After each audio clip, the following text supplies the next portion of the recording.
What's up, everyone? It's time for another story. Before we start, make sure to leave a like and subscribe to the channel.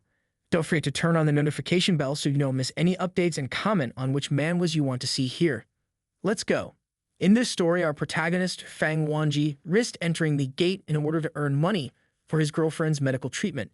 But he had no idea that the high initial reward was actually a trap. Funny how no one ever thinks of that, right? He was ridiculed, humiliated, and beaten by his companions. Just some light stuff, you know. He struggled painfully, but was ultimately hunted down and devoured by tens of thousands of monsters. The poor guy didn't get a moment's peace. On the brink of death, he awakened his talent and turned danger into safety. Just as he was preparing to leave the gate to take his revenge, he discovered that the key to opening it had been destroyed, trapping him inside the monster-filled gate. He must survive. He must fight. He must become stronger. Even if he has to turn into an undead, he will make those bastards wish they were dead. The plot development deserves extra points, very well thought out. Besides having a great storyline, it's just a really solid premise. But enough talk, let's get into it. The story begins with Fang Wanji slaughtering tens of millions of monsters as he wonders when the world became like this. He claims it feels like it happened a long time ago. On a certain day, a long time ago. The moon transformed into a massive black sphere with a reddish hue that caught everyone's attention. Some questioned whether it was a lunar eclipse, while others regretted not having their brand new telescopes handy. But when he looked closely at the black sphere, he realized it wasn't a lunar eclipse. Imagine if it were like Berserk's eclipse. Countless monsters stirred within, all ready to unleash devastation.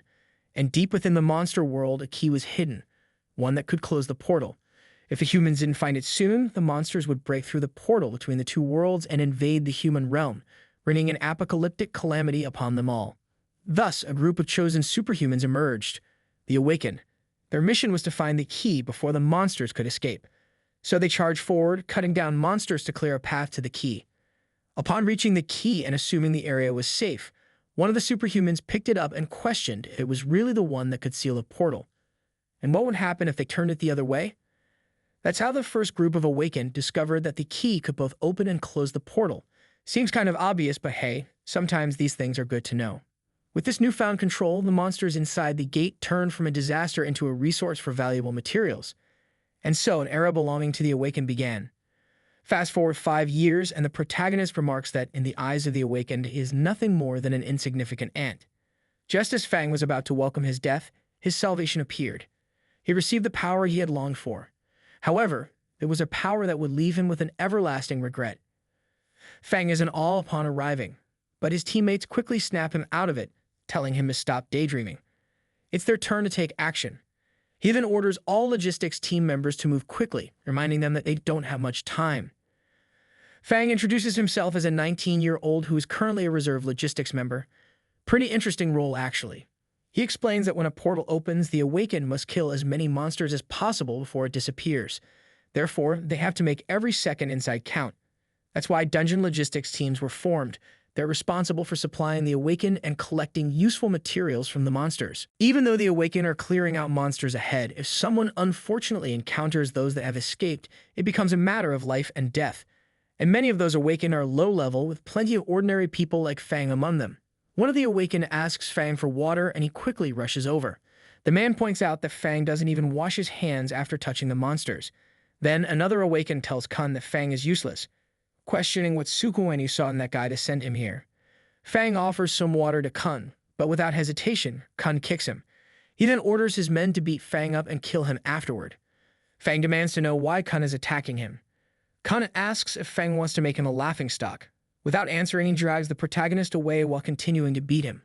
One of the Awakened tells Kun that if he wants to get rid of the body, he can just throw it off the cliff. Simple, quick, and effective. Fang asks again if Kun is mistaking him for someone else. Ignoring him completely, Kun questions how Fang dares to talk back even when facing death. He then declares that if others find out a weakling like Fang dared to compete with him, his reputation will be ruined. With that, Kun throws Fang off the cliff, calling him a coward. He then destroys the dungeon key, ensuring that Fang dies.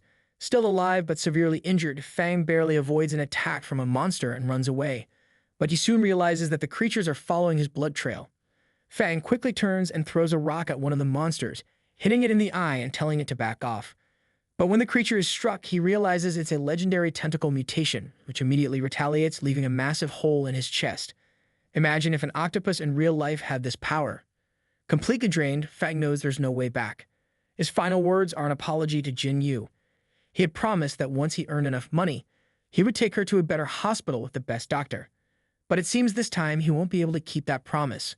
Suddenly, a mysterious angel appears before Fang and asks if he accepts a talent donation from the divine angel. Fang immediately agrees, and all that talent is transferred to him. He transforms into an angel with a magnificent aura, wings, and a sword. With his newfound power, he slaughters all the monsters from a distance. A system message warns him to adapt to his abilities as quickly as possible. Fang then charges at the tentacle mutation, which retaliates by firing a laser-like attack from its eye. He blocks it with his new sword and realizes that, in the real world, all the awakened look down on him, and even after coming this far, the monsters still want him dead. As the system is about to collapse, Fang's talent mutates. Enraged, he vows to kill every single awakened who humiliated him. Surrounded by a blue aura and completely out of control, he awakens the Angel of Death talent. He gives the tentacle mutation a chance to summon all its allies. After confirming that they are all of the same level, Fang annihilates them, including the tentacle mutation itself. At least he got his revenge after a while. Just then, a swarm of undead king bees approaches, catching his interest. It's the first time he's seen so many of them together. But no matter what kind of monster dares to threaten him, they all deserve to die. With a snap of his fingers, Fang creates a black hole that pulls all the bees toward it. Fang wonders if any of these monsters left something behind. The crystal cores, which all awakened scramble for, are now surrounding him. He tries to absorb them, but it doesn't work. The aura of a crystal core is the primary energy source the awakened use to enhance their abilities. The biggest motivation for entering a dungeon is to absorb and sell these crystal cores. Fang questions why he can't absorb their aura despite now being an awakened. He tries again, but still fails. He feels something entering his body, but it's not the crystal core's energy. Instead, it's the aura of the monsters he defeated. He soon realizes that if he can absorb the aura from each monster's corpse, he won't need crystal cores at all. That would make his goal a whole lot easier. Fang knows he only needs to kill monsters to get stronger, and after realizing this, he immediately ran back. He knows that in his current state, he can easily take revenge on Jiang Chu. Up above, Fang finds the portal key broken and wonders if Kun intended to trap him there forever. Furious, Fang questions how Kun could do this to him. So before figuring out how to leave that place, the only thing he can do is improve his skills. In the first year he was trapped in the dungeon, he killed around 175,565 monsters. And he knows he no longer needs to use the death armor to deal with regular monsters. A year ago, when he was with his girlfriend, Ayan asked what she was looking at. She then pointed out that a Seraphis unlocker was very popular among the awakened. It is said that if they manage to get one, it can buy an entire house in the third ring outright.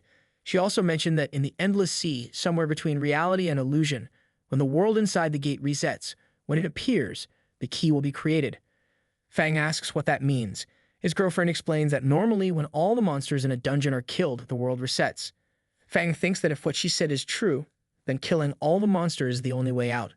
The next year, he killed 386,170 monsters.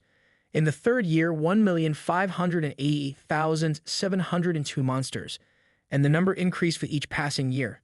This kid is a killing machine. Reflecting, Fang wonders if he will ever be able to kill them all, as the endless flow of monsters seem to come from that entire sea. The protagonist also notices that over the past 10 years, the monster rankings have been rising, and the monster that appeared before him is an S-rank monster. The protagonist says that sometimes dying seems like a better idea, but he just can't forget Jiang Kun's face, and he also can't forget that Jin Yu is waiting for him. So Fang declares that he must kill all the monsters and find the Seraphis. Then the protagonist charges at all those monsters, wiping them out completely. In the 12th year, Fang wasn't able to kill a single monster. Maybe because only one monster remained, the Griffin. He knows that the Griffin will be drawn to the light of the treasure tree, making it the perfect spot for an ambush. At the right moment, the protagonist attacks the Griffin, which immediately turns and retaliates, an eye for an eye. But Fang knows that the Griffin is so troublesome that he hasn't been able to kill it for an entire year. The protagonist thinks he must be terrible since he has been getting chased and beaten up by that Griffin for a whole year. As he defends against all those attacks, Fang is simply waiting for the Griffin to stop attacking and switch to defense. Fang says that this Griffin is no easy opponent and that its magical attacks, speed, and power are nearly unbeatable. It is the only SS-rank monster he has ever encountered. The Griffin tells Fang that if he becomes its slave, it will spare his life. Pressuring him for an answer, the Griffin keeps threatening him. Gotta mess with your opponent's mind. Fang admits that this Griffin is truly a high-ranking monster tormenting humans in such a way. So is he becoming human again? Furious, the Griffin questions how Fang can still act so tough, even when he is on the brink of death. Fang says that just now, he was close to dying, the black tide within his body activated. And for a short period, all of the Griffin's attacks became ineffective against him. Plus, any damage inflicted on monsters is now incurable. The protagonist tells the Griffin that it shouldn't have given him this chance. Without hesitation, Fang counterattacks the Griffin, severing its head with a fatal strike. After killing the last monster and wondering if the world will reset now, Fang sees the Seraphis descending from the sky in a shimmering outline. Immediately, he rushes toward it and places his hands on the Seraphis. Wasting time is out of the question right now. Fang quickly demands the key from the Seraphis, which soon transforms into an angelic figure, with wings and a meditative posture. Soon after, the protagonist receives the key to leave that place. After opening the portal and stepping through, Fang questions whether he has returned to the real world and wonders where everyone is. He deduces that he might still be inside the dungeon. Suddenly, he is surprised by a boar. Thinking it's a monster, he kills it, only to realize it's just an ordinary animal. Fang wonders if the power he used was enough to kill a mere boar.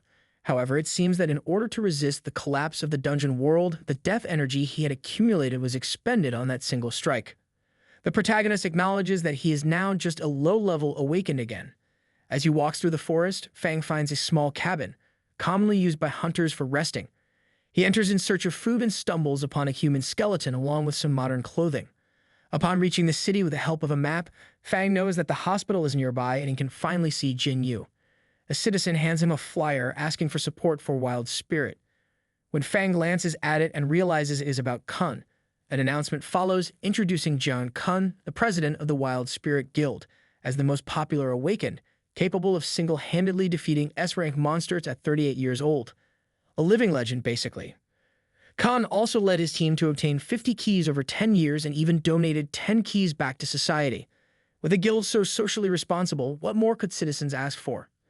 If there's any drawback, it's that Wild Spirit only accepts high-level awakened. Enraged, Fang heads straight for the hospital. Upon arriving, he finds a nun desperately pleading with a pastor to save her son, reminding him that she has worked for free at the hospital for so long.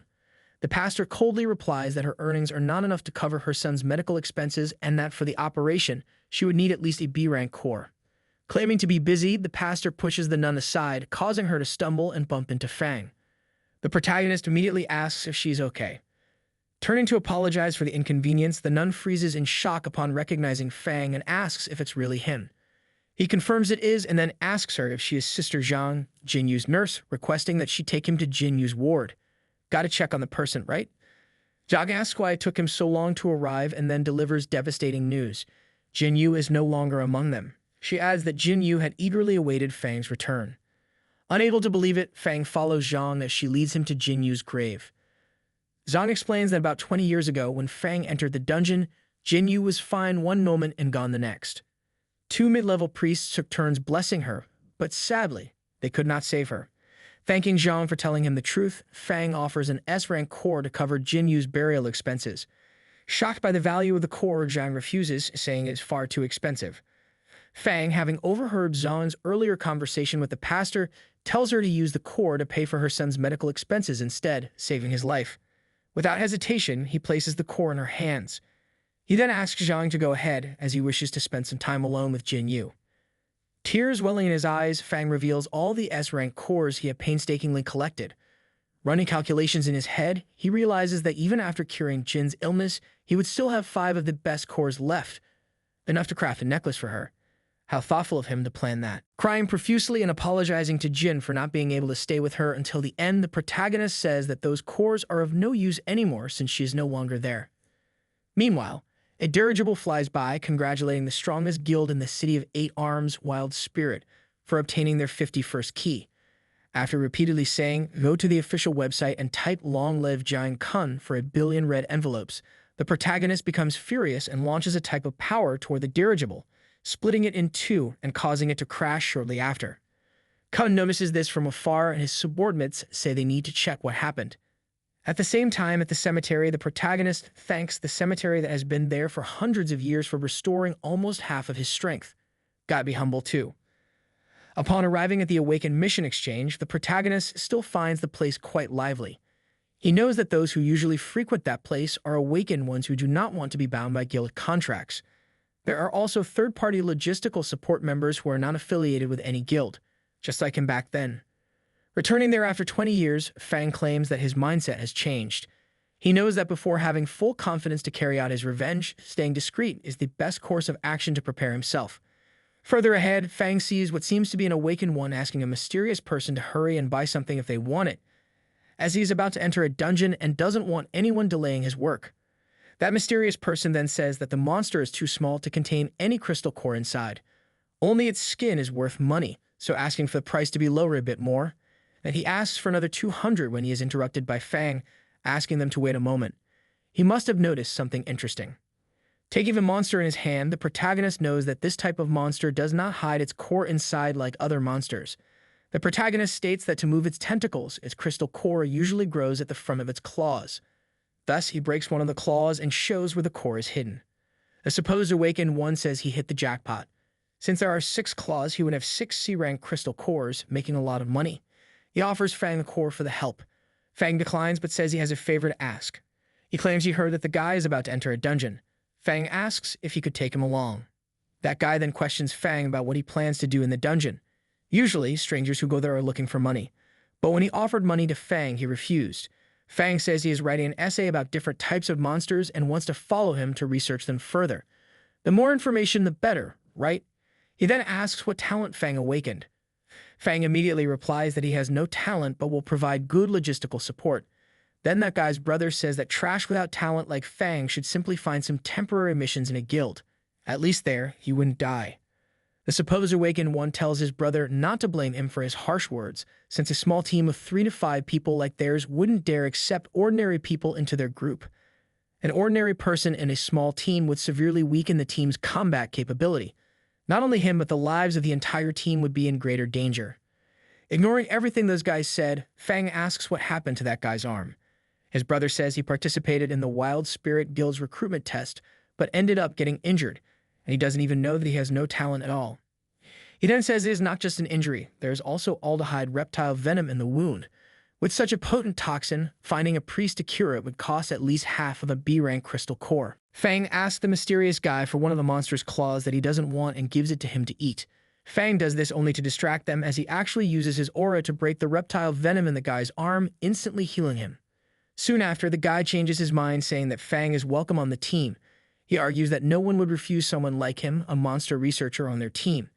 Then they leave to find someone else with talent to join the team just for safety before heading into the dungeon.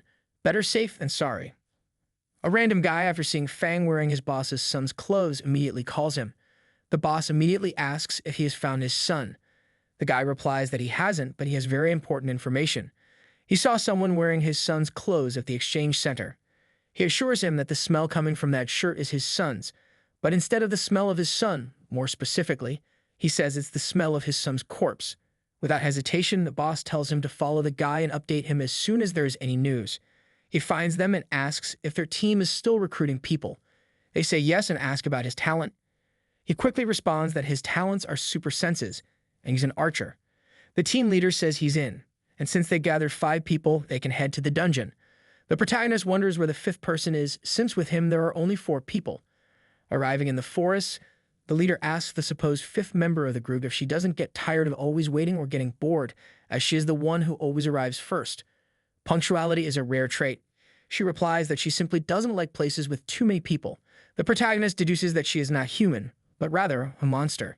He also notes that her camouflage is perfect, even the archer with super senses can't detect any difference. But from his experience of killing 40 million monsters, she doesn't fool Fang. However, there's no intention to kill that monster. It's the first time he's seen one like her. The leader asks if everyone is ready, then opens the portal to the dungeon, telling everyone to follow him. The guy Fang saved mocks the protagonist, telling him not to enter and to offer his life inside instead.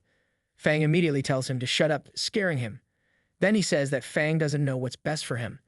Fang replies that he's come this far. Whether he turns back or not, danger awaits. Then he enters the portal. Since he's already here, there's no turning back. In the dungeon, the leader says that since everyone is gathered, he will talk about what each one should take care of. He mentions that even though there aren't many dangerous monsters in this dungeon, the high temperature and carbon dioxide gas are still lethal. This time, they will deal mainly with fused dogs because their crystal cores and molars are worth a lot of money. Then he starts assigning roles to the team. He, as a physical combat specialist, will team up with the mage Ah Kui. The crowd controller, Moxeo Kin, will team up with the archer, and Fang will be responsible for collecting crystal cores and molars. Kui then says that as soon as they finish talking, the monsters came looking to die. The leader says the time limit is 10 hours, so he tells everyone to move. Kui uses his ability, Frostbolt Volley, summoning a rain of ice, and tells Fang to gather the materials quickly. The archer questions that he came there just to monitor the protagonist, but suddenly he teamed up with that hooded girl. In a moment of distraction, they are surrounded by those creatures.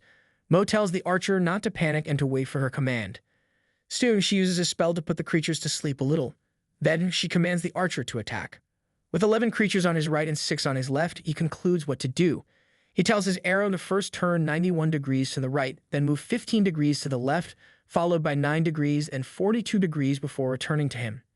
And then, shoot in a continuous curve like the first and fourth quadrants.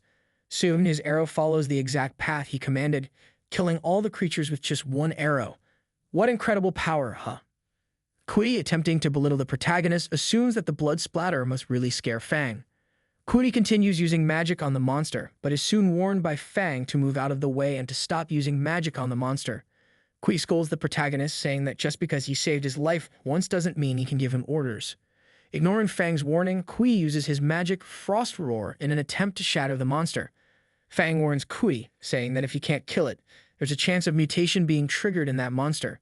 Kui is shocked because he's never seen a monster like that before, but he intends to kill it first. He uses more magic on the monster, summoning an ice trident, but it does absolutely nothing to the creature.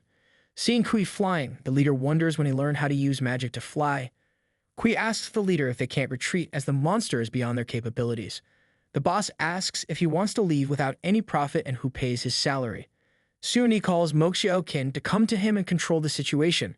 Kui begs his boss to leave, but soon he is caught by a type of purple smoke that controls him, giving him a huge and powerful sword. What strange smoke, but anyway. Shocked, Kui wonders where that huge sword came from.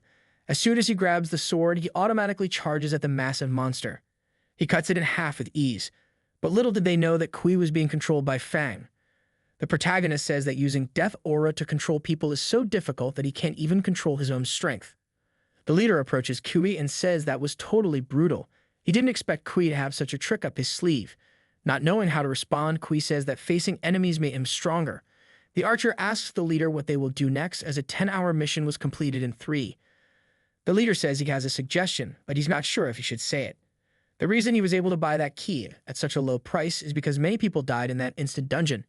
He says there's an unexplored cave deep inside that instance dungeon and everyone who entered it ended up dying. He also says that once he had the courage to try a few times, but he couldn't get past the entrance. Maybe now it's the right time.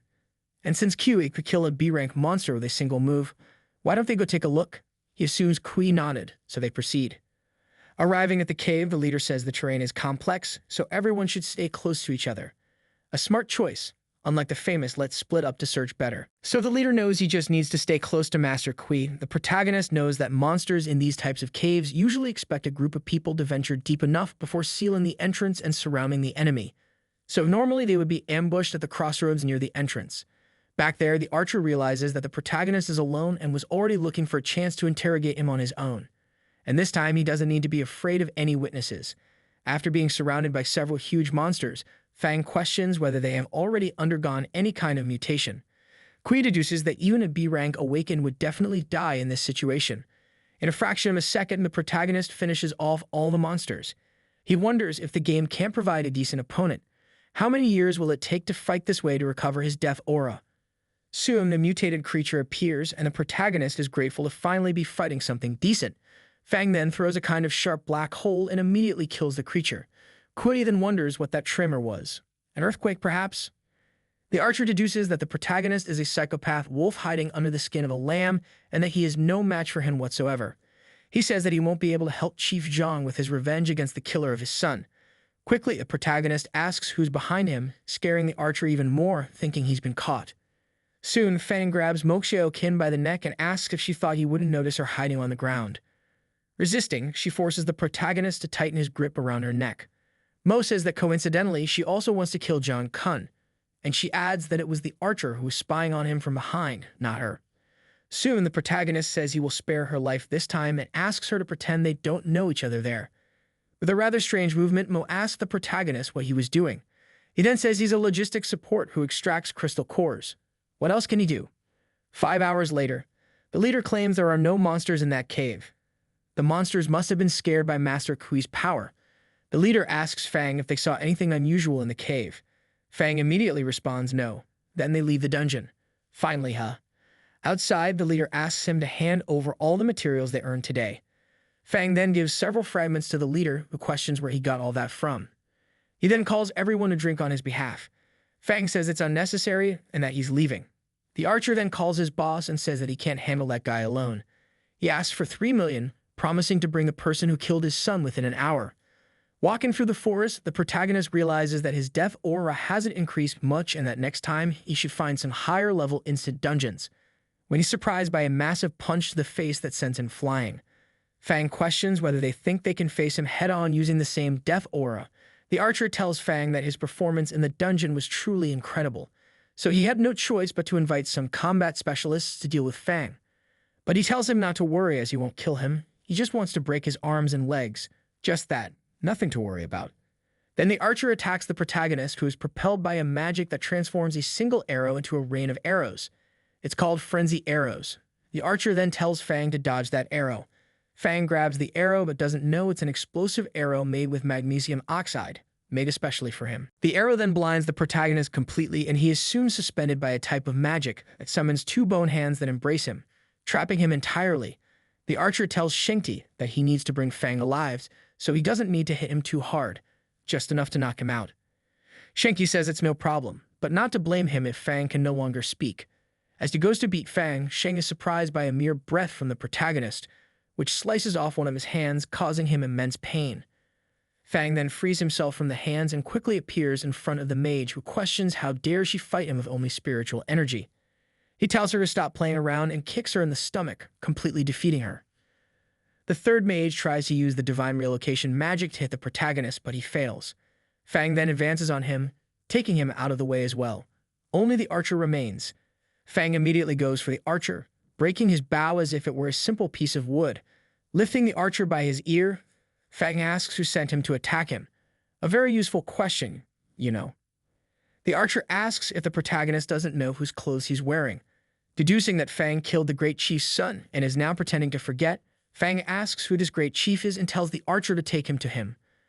On the way, the archer tells the manager that anyway he brought Fang, and surely the great chief doesn't want his 3 million back. The manager says the great chief specifically ordered that they not speak until they reach the mansion. He then tells the archer to shut up.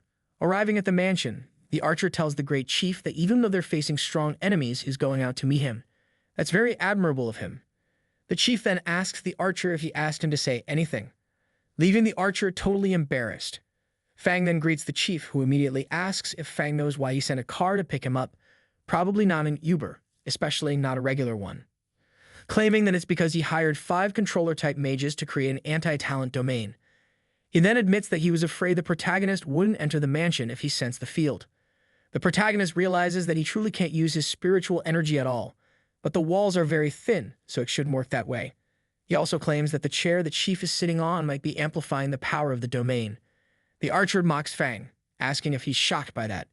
The archer says that Manager Lu told him not to speak in the car, so he used his keen senses to send a message to the boss, explaining how to trap the protagonist with the phone in his pocket. The chief walks up to Fang and asks him to answer honestly and tells him to say who sent him to kill the boss's son.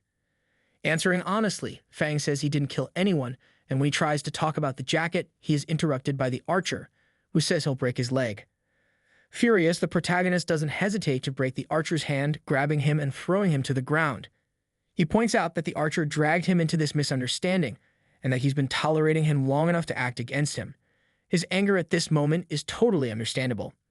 The chief then asks Fang if he's from the Black Dragon Guild, one of the Jin brothers from Shichang, or if he was sent by that old witch from the River God's gang.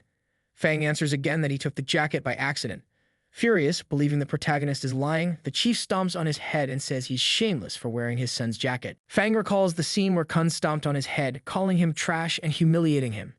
He then tells the elite shooters that except for the part where the chief is stomping, they should blow the protagonist into pieces. Suddenly, purple smoke emerges from the protagonist, leaving everyone confused about what's happening. Fang quickly eliminates all of them and tells the chief to calm down and listen to him for a moment. The chief asks what Fang means. The protagonist takes off the jacket, claiming it belongs to the chief's son, so he should return it. He says he just found the jacket in a hunter's cabin in Shuhai. Kui then asks Fang if he remembers the wound on his arm, pointing out that he got that wound from one of them. Fang questions what Kui is doing here since he was supposed to be drinking with the leader. That seems suspicious, didn't it? Kui says the leader fell to the ground after a drink and the binge lasted only 5 minutes. Since he was bored, he took on an urgent, well-paid job. He asks Fang not to think too much about it. The intention wasn't to harm him with those rifles. The archer stands up and says he heard that Quanbo Jihan recruited an A rank. He thinks Fang is also a hunter in Shuhai. Kui confirms the story, calling him a pervert. Kui adds that apparently he also commits cannibalism. The bite on his arm was made by him. Fang focuses on the word cannibalism and remembers that when he entered the cabin, he saw an entire human skeleton inside. Fang says he thought it was just some old samples or props for a movie, but thinking about it from this angle, it could indeed be the chief's son. The chief tells Manager Lu to arrange a helicopter to Shuhai immediately. Arriving at the cabin, the protagonist mentioned the archer, using his keen senses, says the smell has changed a bit. There's a hint of poison, but it really smells like the young master, the chief's son. He also says the bite marks are the same as Kui's classic ones. Besides the jaw shape, there's no mistake. That skeleton in there is indeed the chief's son's. Without waiting for the archer to finish speaking, the chief walks up to the skeleton, embracing it and crying desperately, questioning why he didn't listen to his father. Sometimes advice is truly valuable. The chief then recalls his last moment with his son. It shows that he really managed to awaken his powers and didn't lie to him. His father asks what good his son's powers will do for him. He remembers his father doesn't have powers, but is still surrounded by awakenings. The chief tells his son to stay and work for his company. Money is the right path.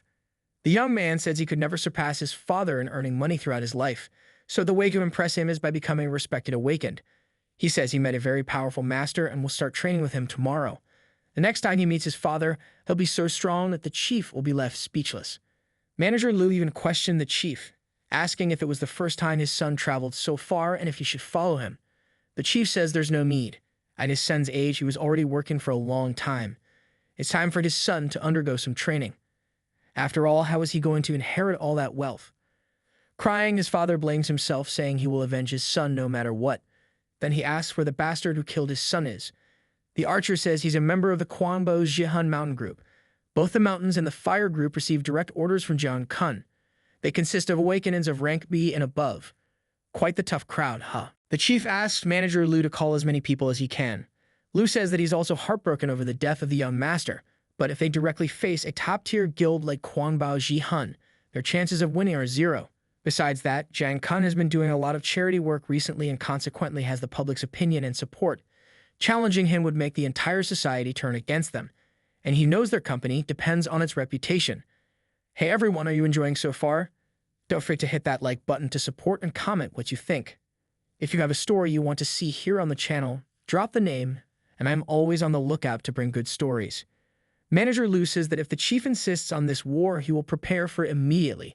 The chief takes his son's skeleton and brings it home, saying he will bring the killer to his son soon. Kui says that this is really strange and deduces that it was really the poison of Quanzhou that killed the young master, but points out that it didn't melt the bones and it looks like a rank C monster to him. Kui knows that when he was bitten, it barely scratched his ice armor and still, he was injured. Outside, the archer hands over more bones to the master. He asks him to carefully place them in the wooden box next to the helicopter. In the helicopter, the chief tells Fang that they had a misunderstanding and that he just wants to find his son's killer. He asks if Fang understands this misunderstanding. The chief says he wants to show his gratitude to Fang. He points out that Fang can ask for anything from him. Fang says he wants a jacket that hides his face, only that. A simple request, but very useful. Arriving at the place Fang wanted to go, he is stopped by 2 guards who say they are closed for interviews and ask the protagonist to come back the next day. Ignoring the guards, Fang decapitates both of them and moves forward as if nothing happened. Inside, some men ask where the guy came from. Without hesitation, the protagonist charges at them.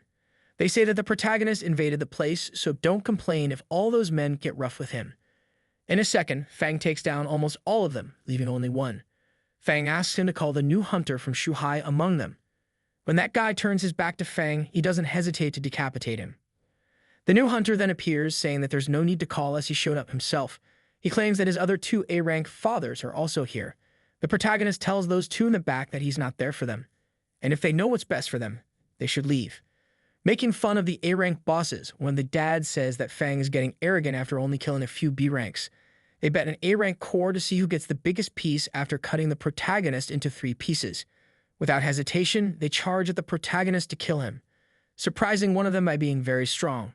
One of the A-rankers says to stop playing with him and take the fight seriously. Fang then mocks them, saying they don't have any chance of taking the fight seriously. This guy's got some guts. Fang tells them to look below them, and then 2 of them are surprised by several sharp spikes that immediately take care of them. Only the chief's son's killer remains. Fang asks him if he still wants to use childish tricks against him.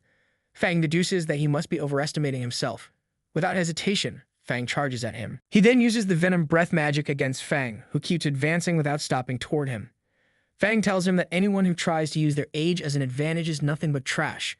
He grabs him by the head and presses him against the wall. Furious, he tells Fang not to underestimate him.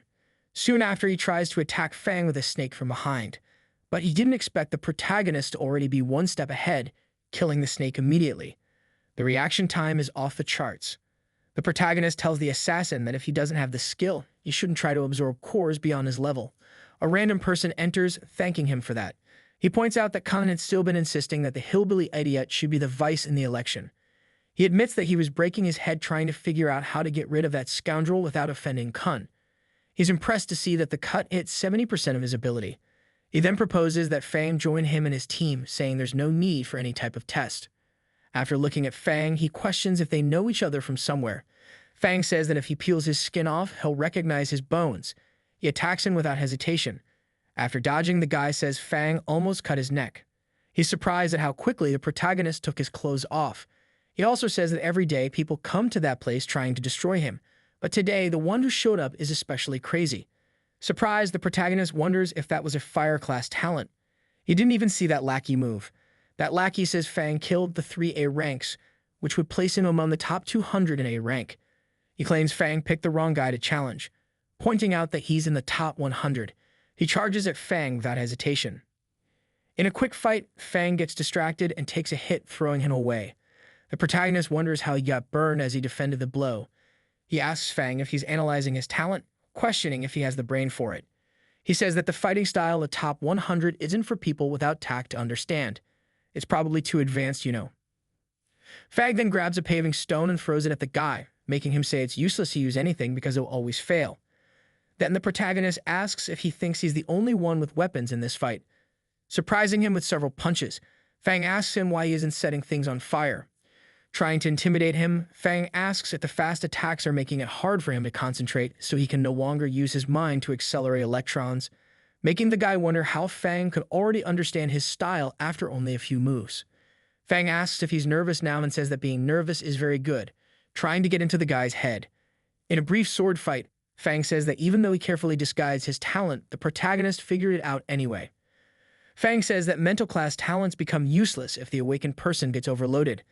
Then he throws him with all his strength, sending him flying. He flew with everything he had, poor guy. Furious at the protagonist's audacity to call him useless, he tells Fang not to rush, saying that he barely understood the essence.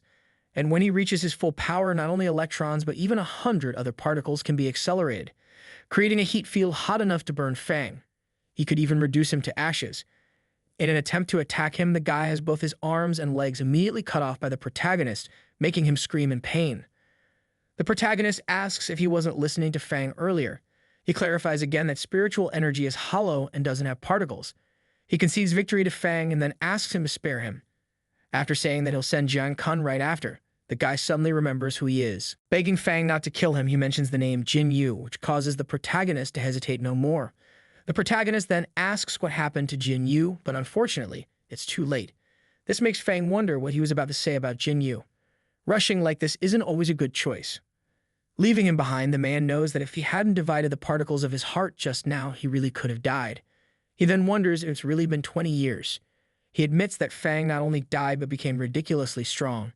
He knows it'll be tough, but he should be able to implant his limbs in under 10 minutes, and he needs to report that to Kun immediately. Fang returns, saying that he only wanted to keep a low profile, but what he can do right now is clean up all the evidence. Wondering if anyone will ever find out about this. That demon who helped them in the dungeon earlier sees the protagonist leaving after all that chaos and wonders if he doesn't think before acting, calling him reckless. She deduces that Fang is messing up her problem. Sleeping, Kun dreams he's facing an A-rank monster. His subordinates question whether he really plans to fight it. Kun then responds, asking if they don't know that he's just been ranked A as well. He charges toward the monster to show off his skills. Up there, Kun asks them to record his first A-rank kill. But Kun is surprised when another arm from the monster comes from behind in his blind spot. Kun realizes it was all just an illusion, having been hypnotized by the monster's eyes.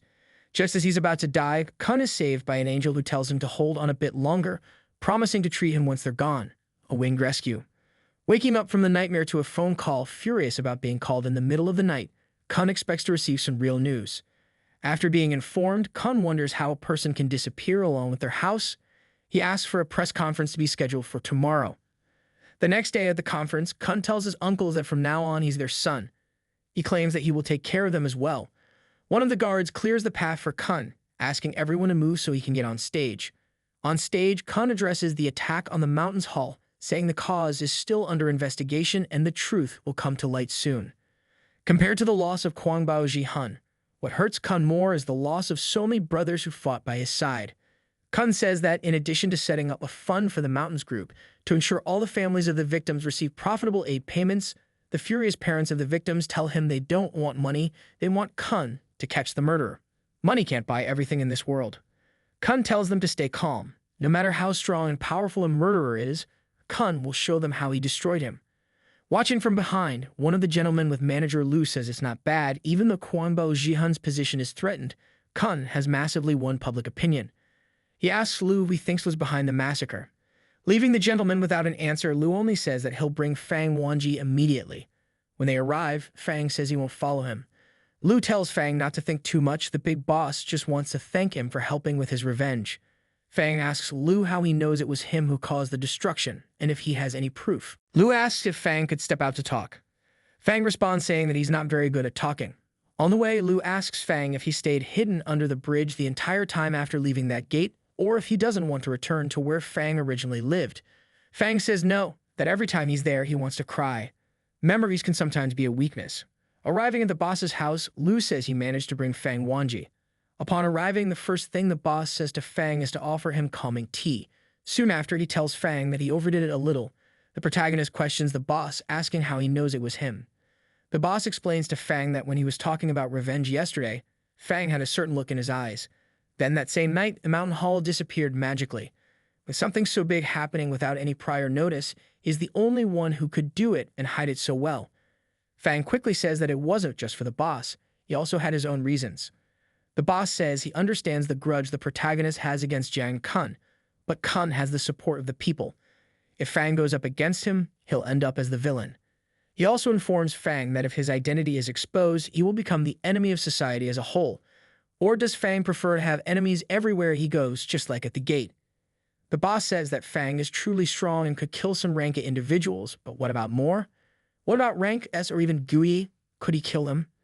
He also points out that people in that society are much harder to deal with than those stupid monsters from the gate. Fang asks the boss if he's telling him to stop his revenge. The boss says no one told him to stop. They will have their revenge. It seems that revenge is the priority at the moment. Clarifying that before revenge, Fang must prepare 3 things: a plan, allies, and money. Coincidentally, the boss has all 3. The protagonist knows the boss is right and wonders why he didn't think of something so simple all this time. The boss asks Fang when was the last time he took a bath and tells him he smells like corpses. The boss asks one of his butlers to take Mr. Fang to the shower and prepare his son's room for him. Lu tells the boss that in order to annex Kwangbao Ji-hun, this whole thing is very risky. He then asks the boss if he's no longer afraid of taking risks. Ignoring Lu's words, the boss asks if he doesn't think Fang looks a little like his son. After thinking for a moment, Lu agrees with the boss but makes it clear that the young master is much more handsome than Fang. Entering the bathroom and realizing it's been a long time since his last bath, Fang is surprised when two girls walk in and see him completely naked. Immediately, one of the girls rushes toward Fang, calling him brother, not believing that he's alive. A maid puts her glasses on her face and then realizes that this person is not her brother. She screams for her father, claiming there's a gangster in the house. The maid asks the young lady to put on her clothes, and then Fang asks them to wait for him outside. What an embarrassing situation, huh? In the shower, Fang wonders what that woman is doing there. He soon finishes his bath and says that since she has time for this, why doesn't she just go kill Jiang Kun? She reveals her true face and says that all strangers who want to get close to Jiang Kun must be vetted first. Fang asks her what her true plan is then. She says she's waiting for an opportunity while under the protection of the great boss. The boss then gives Fang a coat to wear and points out that Fang has just met his daughter. The protagonist says yes, and that they met by accident. Fang then asks the boss if he could give him a black jacket. The boss replies that his son also liked to wear black. He asks Fang if he's trying to confuse his daughter again. Just then, Lu arrives and tells the boss that something is wrong with a group from the mountains. He asks him to look at that donor. Gotta stay alert in these situations, huh? After seeing that donor, the boss asks if that Ada is from the Black Dragon Guild. Furious, the boss asks if he's gone mad, wanting to collaborate with Bao Jihan. He asks the protagonist what he's doing just standing there, saying that soon they will arrive. The boss, along with Lu and Fang, invade a location with their car where some members of the Black Dragon Guild are. One of the members asks if they've lost their minds messing with someone from the guild like this.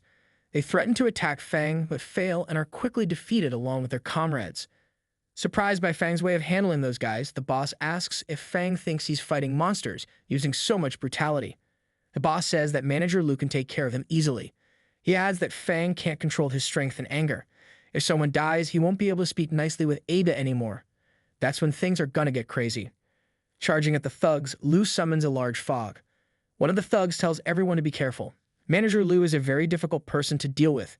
In a surprise attack within the mist, Lu uses his special talent, Iron Maiden, trapping everyone in a large metal coffin surrounded by sharp spikes inside and out. Manager Lu asks if they are here to see Boss Ada. Upon entering the room where Boss Ada is, he asks what the big boss wants with him.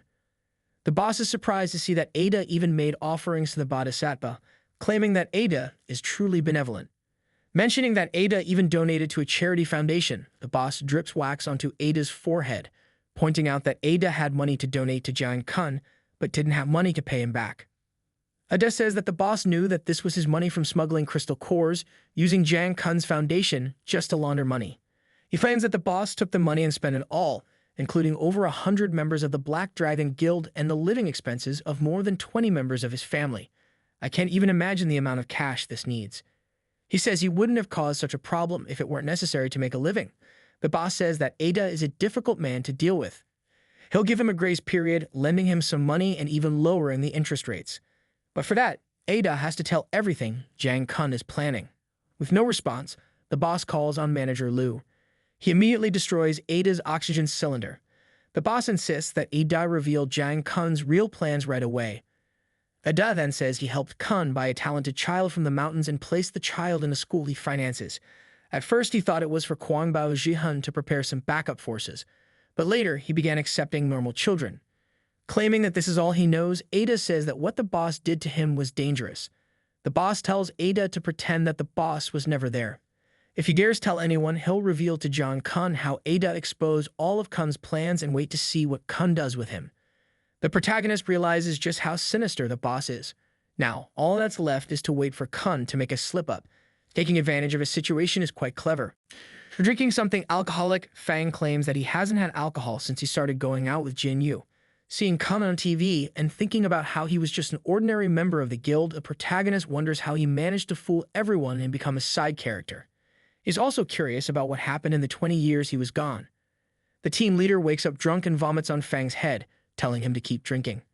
Kui then asks if the leader thinks this is the green belt. This makes Kui stop taking care of him. Kui then says that the leader can only drink one beer, but insisted on drinking vodka, which led to this situation.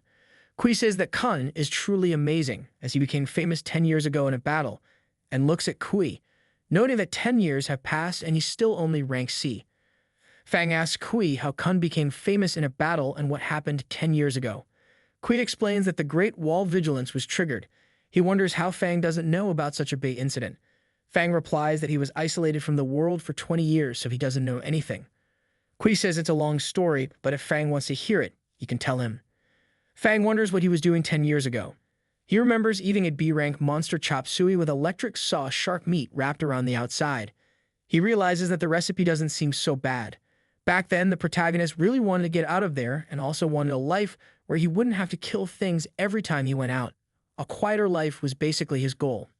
At the same time in the hospital, Kui's master asks him to stop feeding him. Since he's about to die, he doesn't want to eat anymore. Kui asks him to stop saying unlucky things all the time. They receive an emergency notice, classification, Great Wall vigilance, with an extremely high mortality rate. The requirement is for rank B or above. And please use the fastest available means to reach the East Ocean.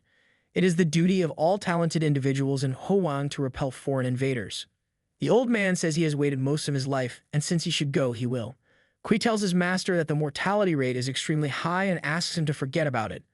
The master says that the Great Wall bell rang once in the summer of 1937. Back then, he hid because he was afraid, and as a result, his father, mother, and 4 sisters all died. This time, it can't be the same. If he doesn't go, he won't die in peace. He gets up from the bed and grabs his magic wand. Hatred kept him standing this time.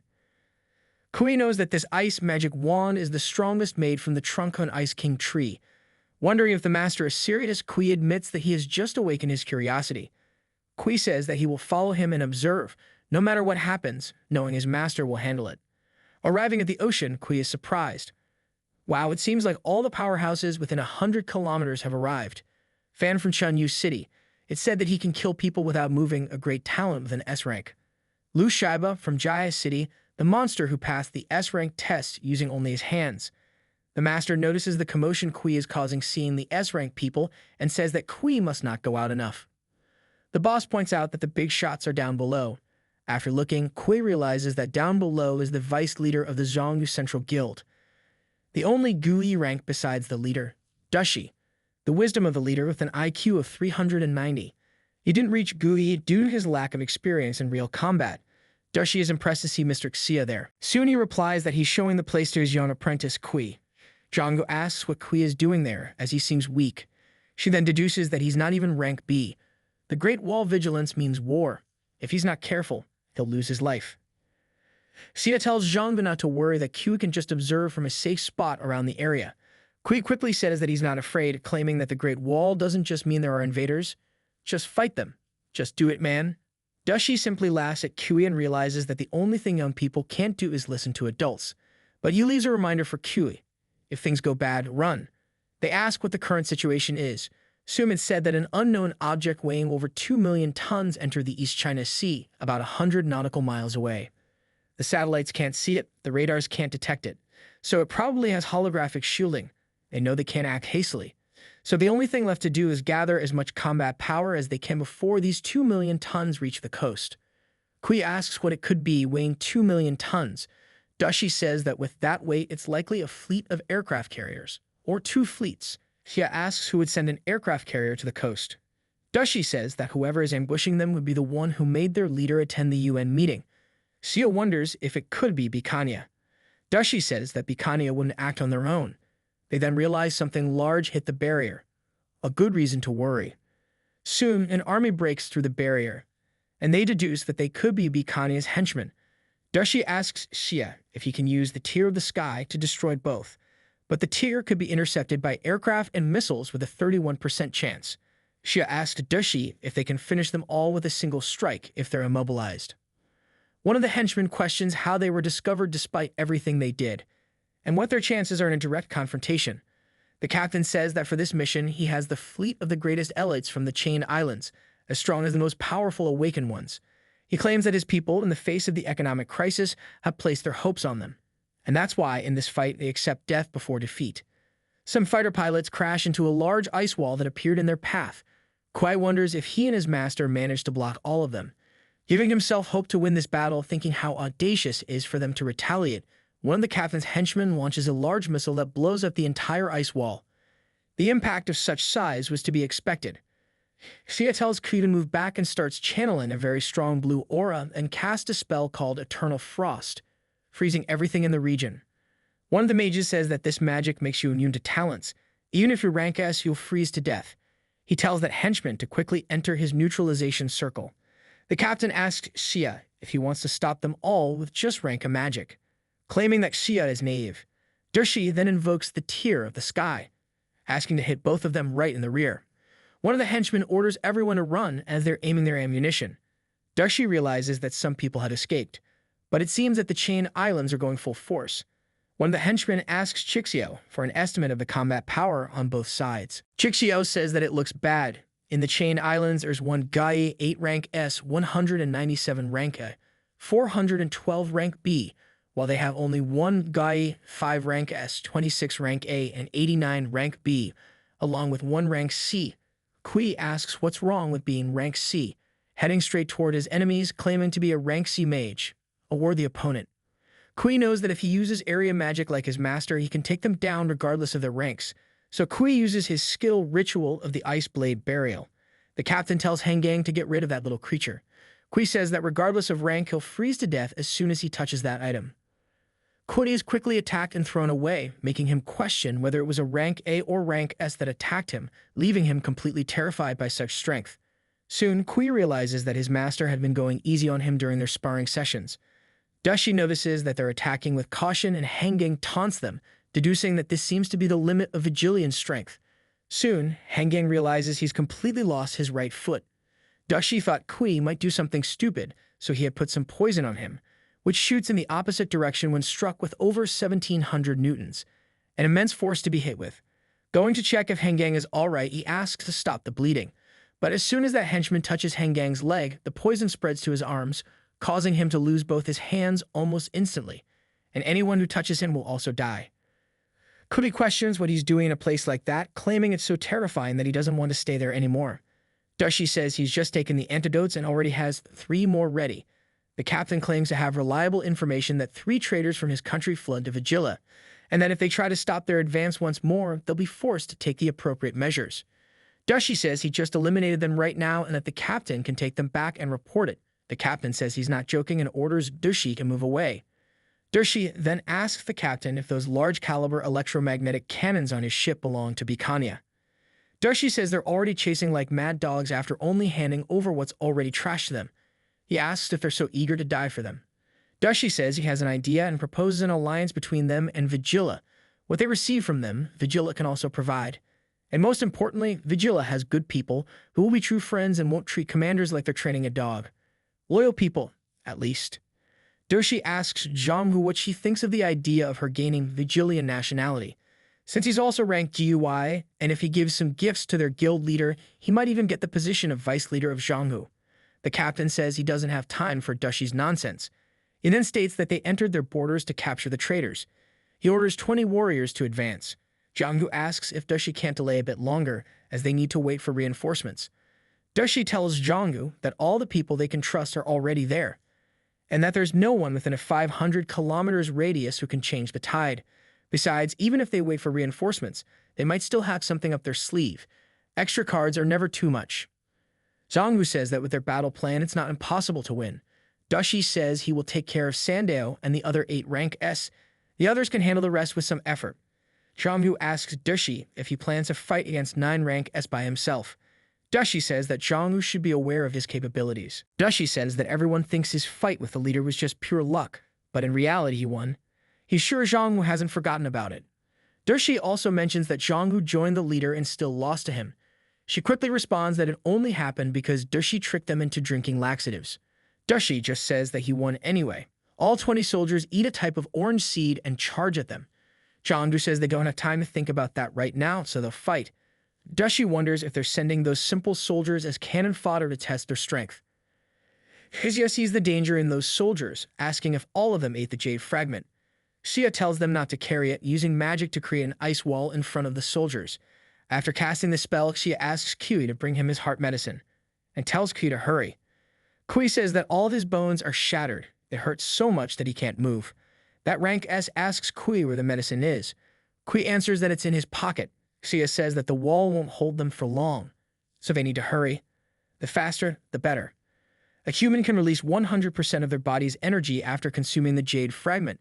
After consuming the jade fragment, even a useless soldier can launch a rocket to the moon and back with their 100% energy, let alone the awakened ones. Dushi says that what's coming at them now is equivalent to 20 tears from the sky, so anyone with support talents or who can use protective magic, go help. Xia claims they won't manage until the wall is reinforced. After handing over Xia's medicine, Fan asks if he's okay. Xia just thanks Fan and crystallizes and hardens the ice wall. Xia sees reinforcements have arrived, so he reinforces the wall even further. One of the warriors starts punching the wall from the outside and claims it's going to be tough. Then he explodes along with the wall, breaking the spell they used to block an asteroid. If they can block an asteroid, what about an attack like this? They realize the gravity of the situation, seeing that the wall is in this state after one of them exploded. If they continue at this pace, they'll be destroyed if they all attack at once. Zhang tells them to prepare for battle, as she will take care of those kamikazes. She'll make them explode before they reach 100% energy. The captain says that she doesn't dare to fight them, just have 4 of those warriors hold her back. The rest will explode the wall and keep weakening them. Zhang finds this amusing and asks the captain if he thought she'd be afraid of them just because they're going to explode. She questions what the captain thinks of the strongest soldiers in Vigila. Zhang makes everyone fly and explode in the air. One of the henchmen says that the soft sensation is scaring him. That guy says that not even the ability to fly will help if they lose consciousness after being launched 10,000 meters in the air. He knows that talent really makes things easier for him in such battles. Talent is always an advantage. He freezes several enemies while Dushi, just by passing through them, melts them like butter. Dushi realizes that something isn't making sense, that something is out of place. Even if they win this battle and head toward the center of Vigila, will they really be able to defeat all of the guild's attacks? But if they let them pass, they'll all be dead in a week. Even if reinforcements are arriving, they'll be prepared by then. Dushi asks to be notified when there are 3 minutes left for Tears from the Sky to be used again. He tells Chixio not to get too far ahead, as his responsibility is to do the calculations. But just to be safe, he should kill those 618 invaders. Dushi says he heard that Chixio is also a rank who uses poison. Dushi then asks that swordsman to try his poisonous sprout sword. After attacking and failing, the swordsman is blocked by a type of rank as beast. Fan says that they need to buy as much time as possible for him to think. Only he can come up with something, and he needs to think fast. On the other side of the wall, Zhangwu assumes that the captain is indeed strong, and that if she doesn't take this fight seriously, she could die. So she uses Buddha's perdition at stage 3 and charges at the captain. The captain says she's too fast and her sword isn't enough. Then he uses the Yatha no Kagami magic, which is a type of magical shield that protects him from Zhangwu's attacks. The captain realizes that even with just one arm, she can force him to use 2 of the 3 imperial regalia. Zhangwu notices that stage 3 isn't holding at all. Can she initiate stage 4? Furious, Zhangwu asks Dushi to join the battle. He immediately tells her to be quiet and let him think. Thinking, Dushi doesn't understand their goal and they can't win this battle. So what should they do about these 2 things? Then Dushi is surprised by a blow from behind. He then says that if they can't solve these 2 things, let them settle it among themselves. Dushi appears behind the guy who tried to attack him and says he knows what his objective is, making him retreat instantly. Reaching the captain, that henchman claims Dushi seems to have discovered their secret, prompting the captain to order all ranks to prioritize killing Dushi. Captain Mishima says they need to kill Dushi at any cost. I find that a bit obsessive, but okay. So they all gather to attack Dushi. Zhang realizes they were really called to this, and she realizes that Dushi indeed has something to hide. On the other side, fighting Xia, one of the mages tries to obey Mishima's orders but is surprised by Xia, who uses a magic called 4-leafed ice cage. The mage realizes how persistent Xia is and realizes he's officially trapped. Xia says that Dushi can't handle so many rank S opponents and will try to hold at least one of them off. After saying that if he were 10 years younger, Xia is surprised by a blow from behind that instantly decapitates him. Seeing that scene without being able to do anything, Kuei witnesses the end of his master right before his eyes, vowing to kill all those idiots. One of the henchmen says he can now aim properly, using poisonous sprouts, so he uses a magic called Yeman's Golden Rod. At full power, Dushi easily defends against all the blows with his magic. Mages are overpowered seriously. Dushi says that mage is only good at running away. The mage says he knew Dushi would do something like that. But the draw is waiting for him right below. With a swift move, Dushi is pulled beneath the ice floor, and the mage wonders if Teeting was the one who did that. but soon realizes that Tiden's head is thrown up through the layer of ice. The henchmen question how he managed to do that. Not even Mr. Mishima could have decapitated Tiden so quickly. Dershi confirms that they really are rank S and that they're a bit tough to deal with. Captain Mishima claims that they chose the wrong strategy.